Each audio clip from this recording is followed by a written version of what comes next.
Well, greetings, friends, and welcome to the Gospel Underground podcast. This is episode 6, To Kneel or Not to Kneel? That is the question. We are broadcasting live. Well, Jesse and I are live here in the Power of Change headquarters in Blacksburg, Virginia. I'm your host, Reed Monahan, here with my co-host. He wasn't here last week when I got to brag on my pastors. Jesse Fury, how you doing today, man? Yeah, it's good to be back. Hey, you recorded that without me knowing you were going to record it. That was a sneaky thing you did. Yeah, you can sneak attack people and talk good about them. That was sneaky. And then you told me you were kind and generous towards me and Brett, and you told me that I would want to send it out to our church members. Yes. I told you, send that podcast out to everyone in the church. I couldn't figure out a way to do that, though. Hey, you guys should listen to this podcast where Reed's going to tell you to give me some stuff. Yeah, give Jesse nice things. Give him compliments. So what I'm saying is, kids. Can you do that? Can you send that out? Yeah, I can do that, man. Good. I can actually do that on our church website. I'll get on there, and I am now the webmaster, or one of the web updaters of Valley Bible Church website, and then I can certainly advocate for Pastor Appreciation Months because I'm currently a parachurch minister. Hey, man, so what's been going on in your world? You said you had a crazy week. Yeah, just normal craziness, man. Getting ready to go out of town. You know the life. You're out of town a fair amount. Yeah, living the life. Yeah. A shout out to the Wisconsin Badgers, the Athletes in Action staff, students, also the University of Wisconsin Badger wrestling team. Had a great time hanging with them, that whole crew, doing a retreat, hanging with the staff and weekly meetings, and then being in a wrestling room. Man, I tell you, relive my childhood and then my early adulthood by a bunch of guys trying to beat each other up. Man, it was great. Yeah, that sounds fun. Yeah. Well, we've got our fourth child coming Real soon, right? in 7 weeks. So pretty much all of my home life is just get ready. Yeah. Trying to keep pillows around your wife because she's getting more and more comfortable as the days go forward. She sleeps like perfectly vertically upright with pillows. There's like 19 pillows. We actually just got Gospel Underground throw pillows. I'm not kidding either. Yeah, she'll tuck that in there somewhere. We got those pillows because I got some little cards. So like when I go out on the road and people say, "Hey, your podcast," I give them a little card. It has the URL and stuff like that. And this company, you guys seen the commercials, Vistaprint. They do this upselling at the end. We're like, "Do you want some magnets?" I'm like, "Yeah, I want some magnets." And how about I do? How about two throw pillows? You know what I need? I need a pillow. Yeah, that's right. I need a pillow with Gospel Underground on it. I tell you what, I did not need that, but I like that we have that. Well, I was coming out of the sports world this past week over there at Wisconsin, and we're going into the sports world, I guess, a little bit today. A couple weeks ago, in one of our episodes, we had an in or out segment where I asked Jesse, was he in or out on NFL football players kneeling during the national anthem, and we went out in on it. And by that, we arrived here today. Yeah, out in the moment, in today. We wanted to give more time to it, to be honest, because obviously, protest by nature of any type of protest by people is by nature visible, disruptive, in causing conversations. Certainly, every sports talk show that my son and I flipped by has been talking about this. Certainly, even since we decided to take up this subject, it's evolved even where the players, owners now are joined together in issuing and enforcing their policy.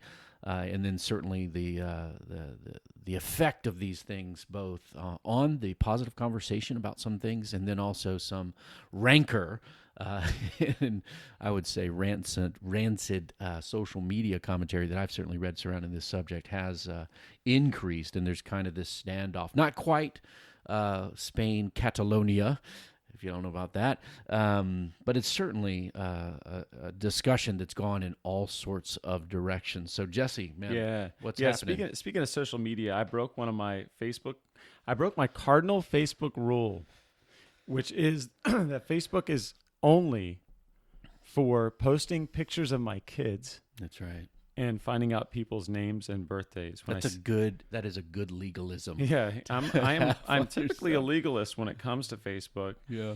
But I broke my rule, and I posted something that Well, it was here. Let me read it. I lost it, so okay. Here we go. Here's what I posted. Here's an interesting thought experiment for my conservative friends, which I have. I'm interjecting here. I have a lot of conservative friends. I consider myself, in some ways, a conservative. How would you feel if NFL players were locking arms and taking a knee together against abortion? Would you be outraged, excited, proud, wondering how much social media outrage is actually connected more with the perceived validity of the cause than the means of the protest? Yeah. Yeah. Yeah. So let's just say that's straight up meddling right there. With I was conservative people, meddling, man. and within like 20 minutes, I was having like an existential crisis, breaking down in like a catatonic state because I physiological response to Facebook comments. I couldn't handle the comments flying in, and oh man, within like I don't even know how long I had. My mom was on there. Shout out to my mom. What's up, Mom? My mom, who's very left, very liberal, was in there arguing with this very right, very conservative guy from a guy that I know nearby, and I'm like trying to oversee the whole thing, but trying to referee. Well, because it does bring up a good question about this whole discussion. You know, obviously, the history of the NFL's national anthem procedures going back to, I think, 2009, where it was changed, right, to have the kind of patriotic roadshow take place for the NFL to make a unifying statement about, you know, maybe God, country, and pigskin and gridirons and such. And then certainly players that existed before that time frame was like, man, we never did this anyway. To people aiming at, you know, maybe the progenitor of these things, Colin Kaepernick, you know, say, hey, this guy, we don't like this guy, or we like this guy, he's stand with Cap, you know, don't stand with Cap. I just think of the old Beats headphone commercial where he's walking in and it's playing in his head, I'm the man, I'm the man, I'm the man. That's way before this, but he kind of was the focal point of this. But and people who protest are protesting certain things, and doing it during the anthem obviously is visible.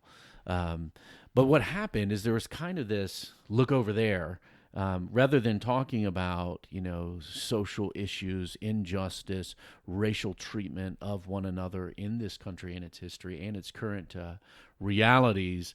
Very quickly is like, rich, privileged people who don't love the, you know, the Green Berets or something. That kind of quickly shifted the script to that conversation. Right, and that was what I was trying to get at with that question: is how much of this is really about the protest, and how much of it is really about, do I think that what they're protesting is valid? Right. Do I really believe that these guys have the right to protest racial injustice? Yeah. Do I think that's really a big deal? And my hunch was that a lot of my white conservative friends would have responded with a significant difference if it was something. If it was a pro-life, you know, anti-abortion protest. There were a few people who were really honest on your thread there that actually said, I probably would have been. Been different.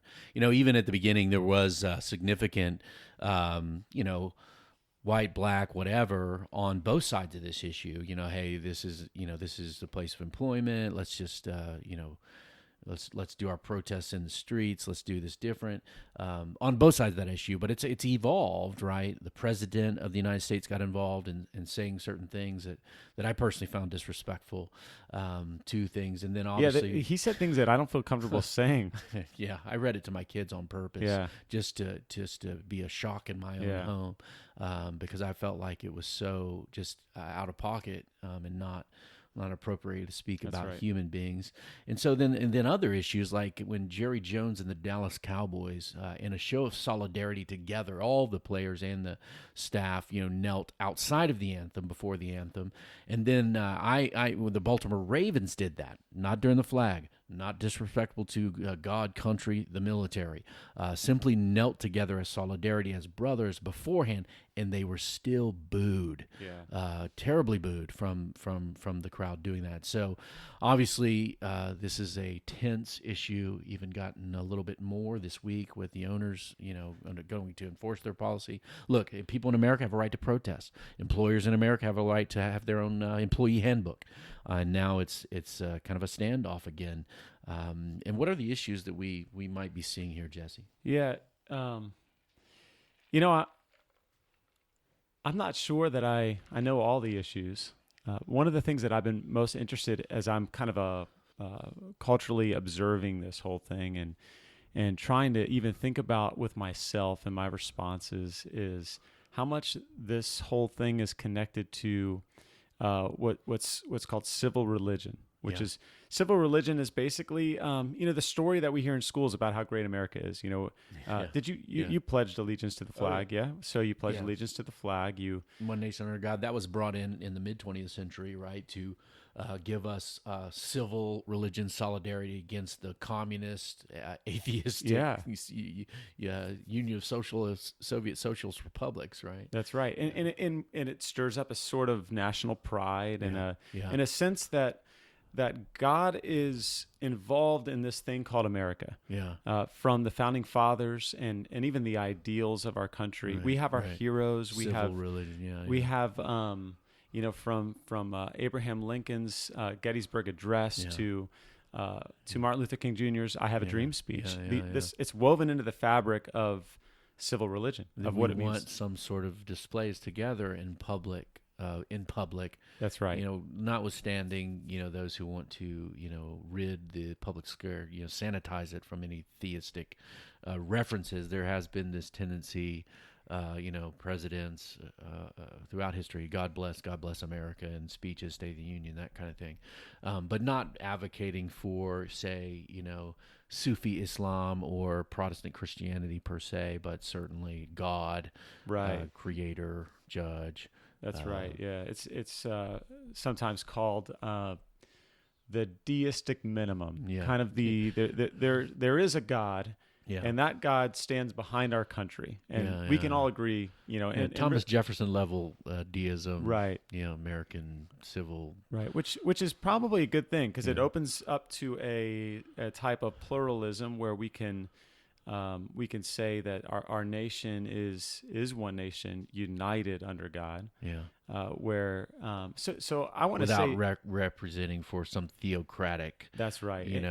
ISIS. Yeah, kind of any situation nation over that doesn't claim to be, a theonomy, some sort of like God is specifically, this particular God is Right, specifically in charge of our country. Right. And so for as a Christian, right, civil religion, maybe helps us be nice, but it's not our theology. It's not our conviction. So we're not saying it's good in that sense, but it That's does right. provide this public respect of the divine or respect of higher things that we all can kind of hold hands together and sing American Kumbaya.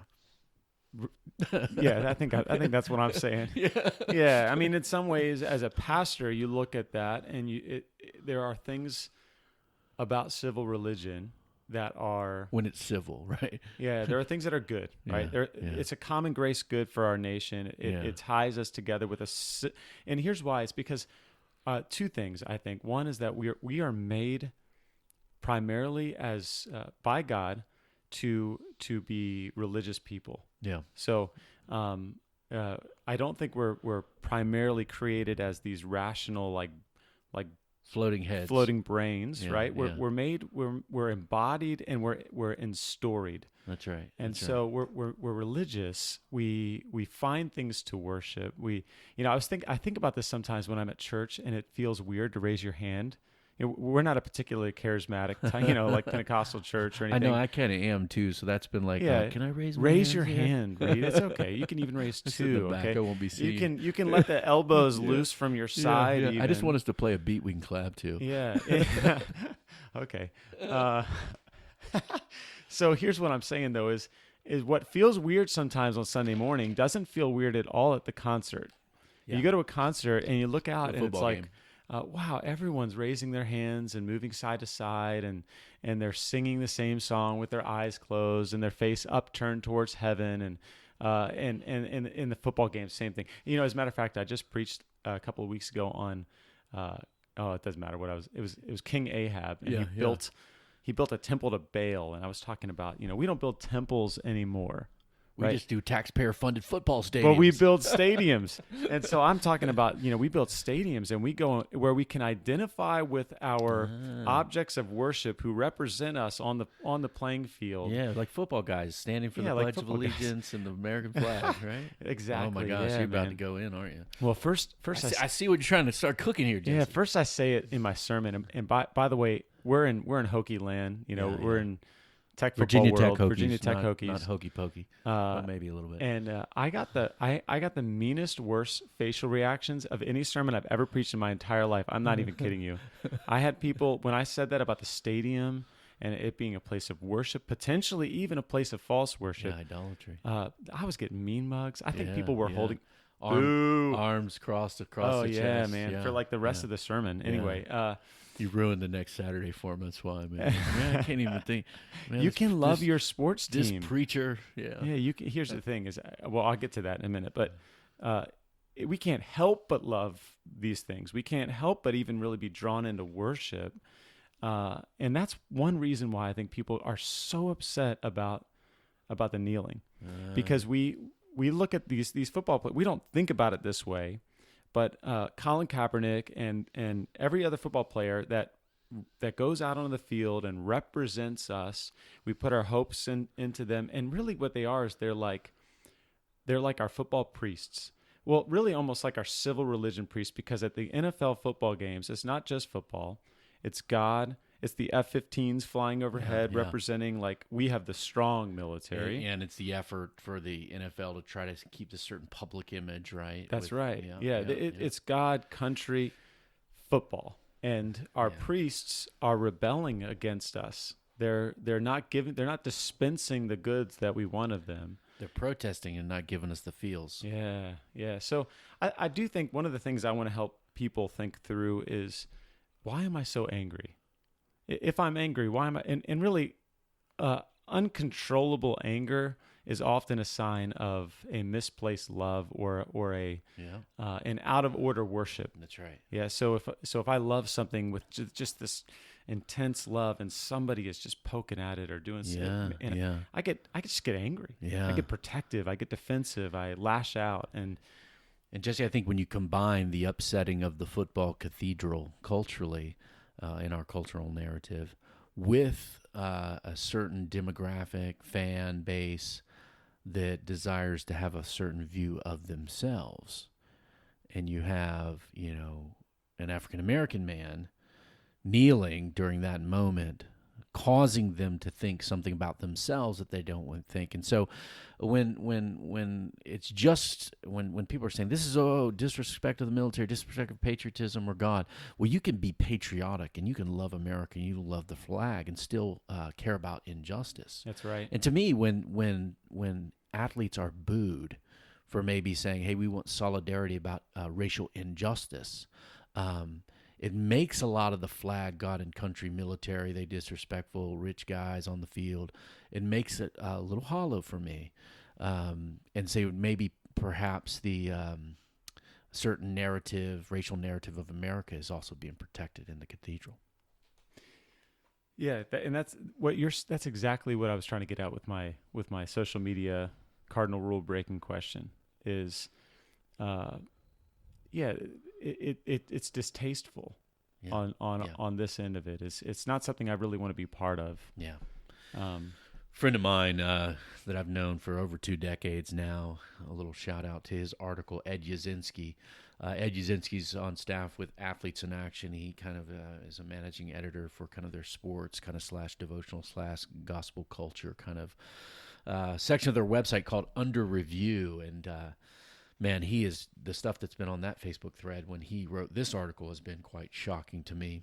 But he's talking about the choice to kneel during the national anthem, particularly if you love America and you chose to kneel, or because you love our country, you choose to kneel. And he wrote this.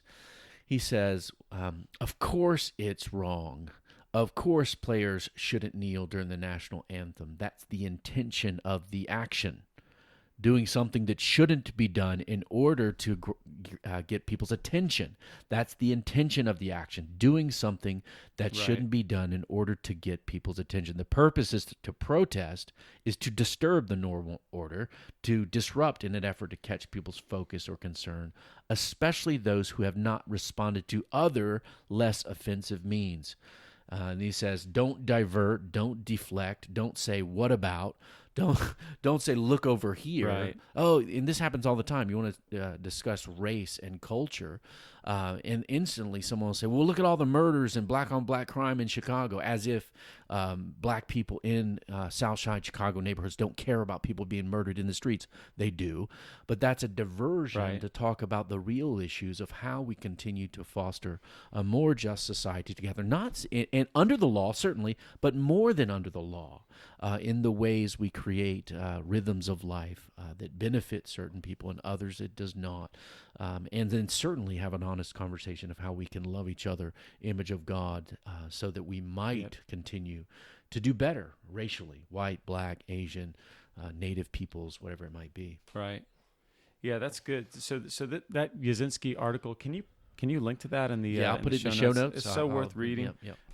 Don't read the Facebook comments.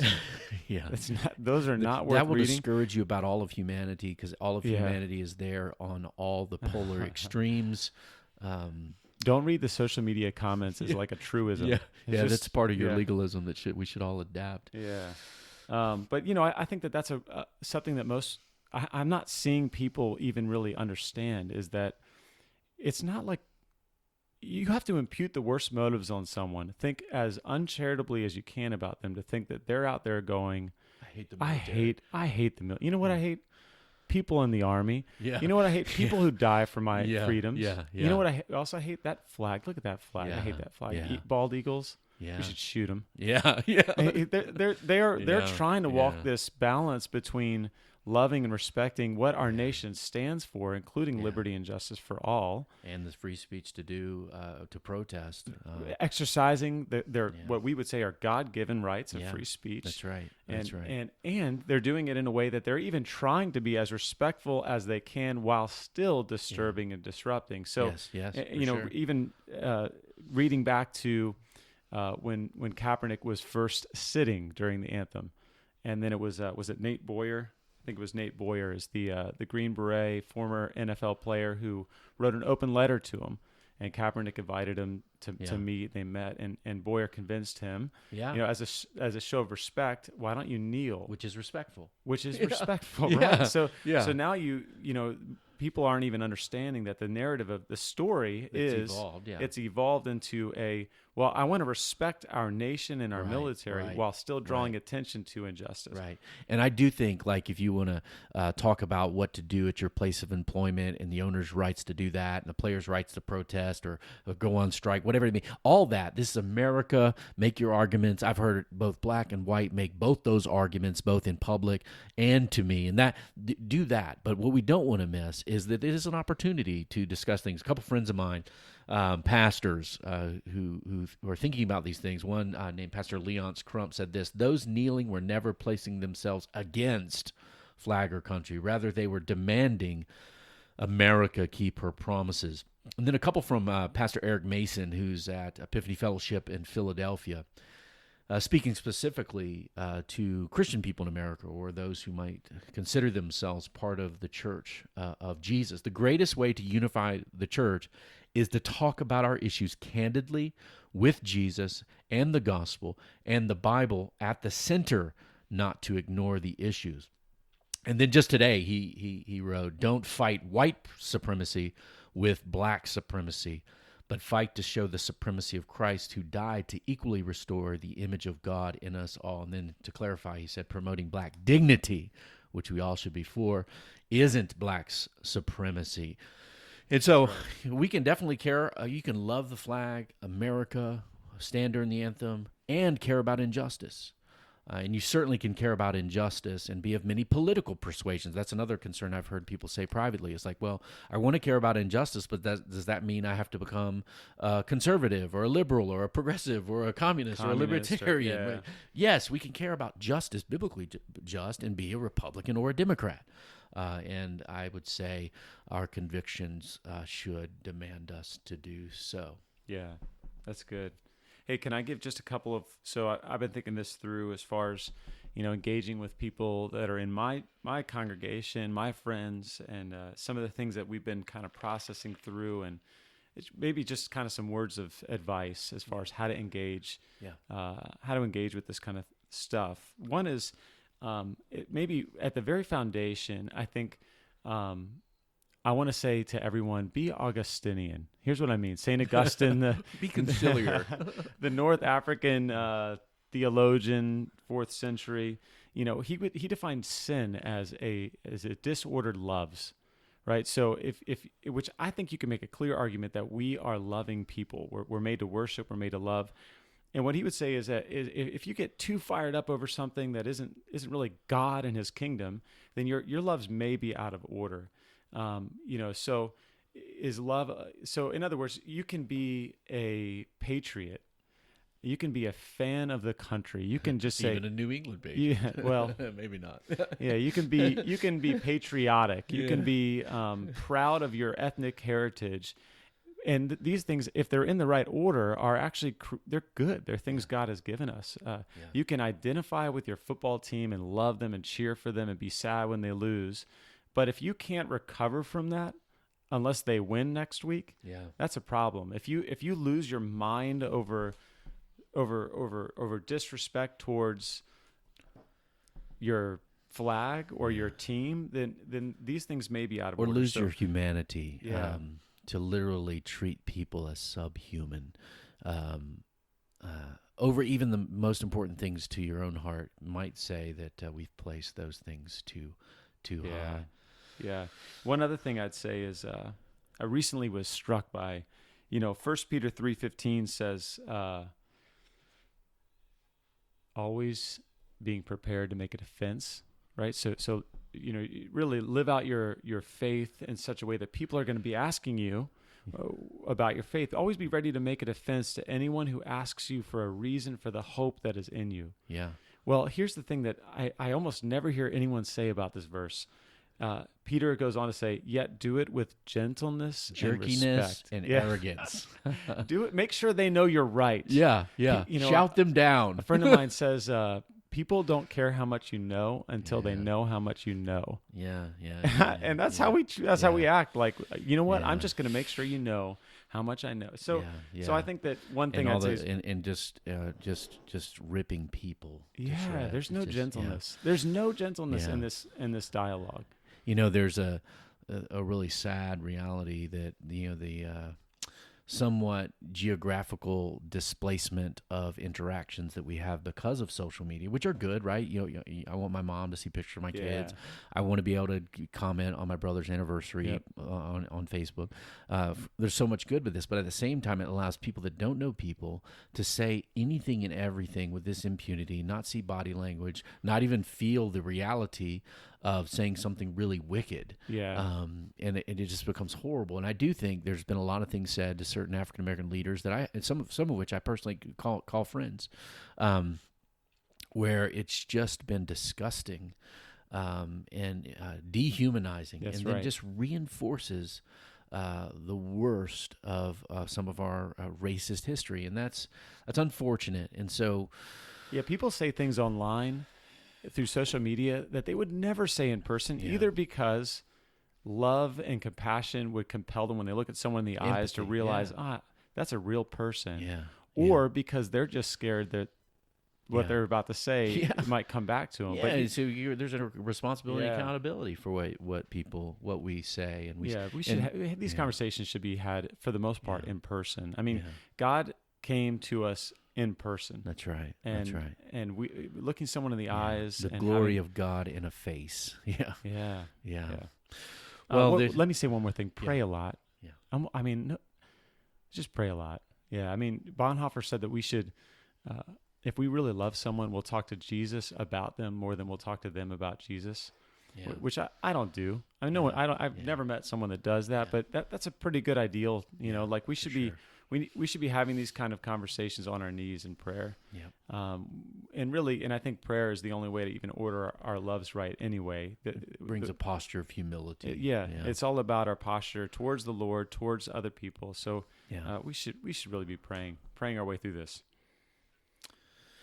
Yeah, and again, we are today wanting to use this issue of kneeling to discuss greater things about respect for people, image of God, respect for justice, working together to form a common reality that's full of grace, civility. And look, we're not saying what you should believe about these issues or rights of protest or employer rights and handbooks and all that. Look, have that debate with your friends face to face. Love it out, hug it out. Watch Fox Sports and watch ESPN and watch the pundits on all sides. Hug it out. But we don't want to miss the opportunity to empathize and hear from one another. One of the things that I do want to say is that for whatever reason, I wasn't a Christian at the time, but in God's providence, a gentleman named Sean Foreman invited me into the Black Culture Club in the 8th grade. A little kid, the only white kid from 8th to 12th grade in the Black Culture Club. And sometimes there are people that will say certain things like, oh, you should care about black on black crime, or oh, you should care about fatherlessness, or oh, you should care about what's happening in Chicago, or you should care about the community. I just want to say people do care, and there are people giving life for this, man. I've been in churches where academic Sunday for little boys, everybody dress up, let's wear ties and respect learning and academic achievement in the inner city is put on display, or Father, bring your kids to school day, where black men lining up with their children and addressing fathering today. And so we can tend to treat races as blocks of humanity that do or do not, rather than as groups of people that have a common narrative. White, black, Asian, Native peoples, all of us, right? We want to say we love our families. We want to seek the Lord. Jesus's community is a beautiful tapestry, a mosaic that he has made and brought together of color and culture and heritage. And I just want to say something to my white brothers out there. What you don't know and what you don't experience and you don't live, you should not arrogantly talk about. Yeah. It's condescending, offensive. And then there's a wonderful opportunity for all of us to learn more about each other as we grow. And I do think multi-ethnic congregations, transcultural congregations are wonderful opportunities because we get at a heart level before God together. Yeah. Amen. Well, a book that I do, we recommend often, Divided by Faith by Christian Smith and several other authors. I don't have it right in front of me, but Divided by Faith was sociological. Emerson and Smith. Great sociological study about how Christians see race from both a white perspective, a Bible-believing, Jesus-loving, Jesus risen from the dead, and black perspectives on race. And I think that in itself will help enlighten us. But the best is always to build together friendship. Dinner table conversations are absent too often in these things, where empathy and real hurt can be articulated and experienced and shared. That's good. Shared together. Both end, community issues, family issues, legal issues. We want to own these things as a community together. Certainly there's a lot of counsel we could give one another. Jesse's right. Pray, talk to God. The Proverbs, read the Proverbs in the Old Testament, the Hebrew Proverbs that tell us about piping off at the mouth and how much it is. Certainly be slow to speak, quick to listen. Anger does not bring about the righteous life that God so desires, and being kingdom-minded to even evaluate our own political views, whether you're more progressive, liberal-leaning, or conservative, traditional-leaning, whatever it might be. We have to evaluate our political beliefs in light of Scripture, before coram Deo, before the face of God. Yeah. That's good. Got anything else for us, man? A little reviewish, maybe? Well, let's go to reviewish.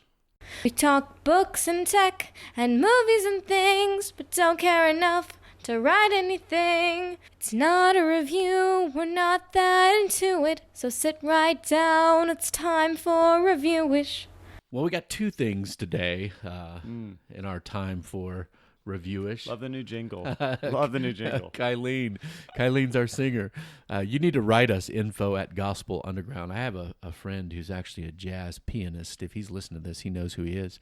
I've thought about having him play a little music with that, and maybe his wife who can sing do the jingle. But, Kylene's kind of got a little flow to her, so we'll see where we go with that. But we'll have a serious Reviewish today somewhat, and then more of a kind of a silly one, but both will help you. Jesse, what do you got here today?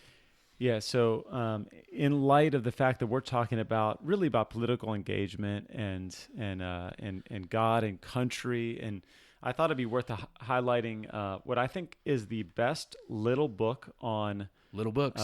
Little book on. Well, here's the title. It's by Robert Benny. He's a Lutheran theologian, and it's called "Good and Bad Ways to Think About Religion and Politics." Good and Bad Ways to Think About Religion and Politics. This is an excellent little kind of primer on about 100 pages, maybe. Yeah, 115 pages, something like that. And it what it does is he sets out to show good and bad ways to think about religion and politics. Yeah. And Good title. Good title. Yeah, he really gets it all in there in the title. He worked on that. Yeah. And so what he's going to do here is show even historically within our country good and bad ways, and he groups them into two things. One, these are the two bad ways. One bad way is the fusionist way, that almost like this is conflating too much. God's on our team. Exactly. and then the other way is to separate, the separation, completely separate. The wall between church and state is impenetrable, which he'll go out. He shows in this little book how really our religious life has always been meant in the American experiment to affect our political life. To be lived in a communal within sense, the communal with sense, others, within for the common good, to be brought with us wherever we go. And then he talks about. Well, we could do a whole episode on this. Yeah. Well, we could. I Two think cities, we could sphere sovereignty, Copernican, sphere sovereignty. I think we should read. I think we can get Bob Benny down here. Oh, that'd be super. We'll get him on. All right, we're gonna get Bob Benny on here, and but ask him why he's in the meanwhile. Well, he probably has good reasons, I would think. He probably does. Yeah. Might persuade us, maybe and not. So no, he won't. So he ends up advancing his idea of critical engagement. We how should we do it? Well, we should critically engage. He talks about there being indirect and direct ways, and there being intentional and unintentional ways. So, for instance, one quick example is loving your kids well, training your kids, just being a good dad. Yeah. That's really a direct but unintentional way of engaging with the public good, with politics. Yeah. You're just forming kids who think well about things. The or church send does little that. jerks out into the world. Exactly. Yeah. So then there's the church can kind of coercively force the issue, which I would say we want to stay away from, and that's more of the direct and intentional. So he'll kind of highlight the different ways and then provide a model of critical engagement in the end. So awesome. Good little book. Titled again, we'll put that in the show notes. Yeah. It's good and bad ways to think about religion and politics. All right, we'll link that up for you. We receive nothing for our recommendations on Reviewish. We like things because we like them. Yeah. Well, and a little on the silly side, I'm bringing a little bit to Reviewish today. It's inspired by our NFL discussion because this product was created by a former NFL player. My family is kind of into sports. My wife and I both played college athletics. I didn't play. I wrestled. We don't play. My wife played soccer. Almost every wrestler. We don't play. You don't play wrestle, man. It's not cool. And so my daughter. When I meet a wrestler now, I'm going to ask, do you play wrestling? Do you play wrestling? They will correct me. If they don't, they're not legit. Well, my middle daughter, Kylene, the one you heard sing a moment ago, was having back issues. And so she was recommended by a physical therapist to get a foam roller, kind of these cylindrical things where you roll But your that back doesn't out. look like a foam roller. This Reed. is not, because this looks flat, because this is from a company called Brazen Life. It is the Morph collapsible foam roller. Sounds wonderful. What is it? Well, many times if you want to travel, it's hard to stick a big cylinder of foam in your bag and travel with it. And so this ex-NFL guy, I don't have his name for him, you can check it out on their website, Brazen Life, invented this way to fold flat a cylindrical foam roller. I'm going to do a sound effect because this thing is flat right now. If you could see this, if this is the future, 2 years from now when we have a video podcast, you would see this foam roller pop out. Whoa. Oh, man, how about that? Well, if you got sore legs, you got sore back. If you want to just roll stuff out, this really does dig in. It's a little knobby. My son, who's real he's thin, let's say he has no body fat, it kind of digs into his back. But me, who's got a little bit more love to him, it kind of digs in nicely with these little knobbies here. So if you have a little muscle issues, want to roll it out, this is the Brazen Life Morph Collapsible Foam Roller. You'll love it on Reviewish here today. Well, Jesse, Nice. we about done today? Foam rollers are like torture devices. They are. They hurt, but they hurt. I guess. so I guess they help. good. I just don't They like so the way good. they feel. They do. They crack your back in a scary way too if you roll one all the way up. So we want to encourage everyone as we wrap today. Certainly, these sorts of discussions surrounding kneeling today are in the borderlands between the church and culture. We hope that what we've contributed here today will help you with civility, kindness, gentleness, and respect, because that's what the Bible tells us to do. Apologists out there, we ought to engage one another in that way. Well, as always, we want to thank you for joining us here on the Gospel Underground. We are very grateful that you joined us in Sugar and the High-Lows. Thank you guys for letting us use your song. See it for yourself as our theme song. The Gospel Underground is a joint production of Power of Change and the Bonhoeffer House. I'm looking at both those logos on our Gospel Underground pillows. Get your pillow. Get your pillows. If you want one, let us know. Send your comments, feedback, questions, or pillow requests to info@gospelunderground.org. We are a dialogue taking place on the borderlands between church and culture. We'll be back next week with Wireless Mike. Wireless Mike's going to be mic'd up in the studio. We'll continue our engagement and discussion of technology, theology, faith, and culture. We hope to see you there. Peace.